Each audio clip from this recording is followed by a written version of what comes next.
Hello friends, তোমরা সবাই কেমন আছো? আশা করি তোমরা সবাই অনেক ভালো আছো, আমিও ভালো আছি। তো এটা কোথায় বলো তো? নিশ্চয়ই দেখে চিনতে পেরেছো। হ্যাঁ, একদম ঠিকই ধরেছো, এটা হলো উদয়পুর। আমিও গেছিলাম উদয়পুরে। তো খুবই সুন্দর ঘোরা, খুবই ভালো। তো আমি একটা জিনিস ওখানে সাজেস্ট করবো, তোমরা ওখানে এনজয়ের জন্য যাও, ঠিক আছে, বাট জলটা দেখেছো? এত পরিমাণ নোংরা, আমার র্যাশ বাড়িয়ে গিয়েছিলো।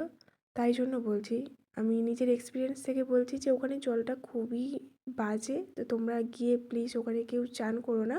বাট এমনি এনজয়ের জন্য ঠিক আছে, খাওয়া দাওয়া এনজয় করো, চলে আসো, ঠিক আছে। বাট নিউ দীঘার জলটা, ওটা কিন্তু পরিষ্কার জল। এই যে এইটা দেখতে পাচ্ছ, বসে আছি, পা দোলাচ্ছি, ওটা কিন্তু নিউ দীঘার জল। ওখানে জলটা আমি বলবো ঠিক আছে, কোনো ব্যাপার নেই, ওখানে চান করে এনজয় করা যায়, খুবই ভালো। But Udaipur, oh my god, এত নোংরা জল আমি কোনোদিনও দেখিনি। মানে আমি গিয়েছি, বাট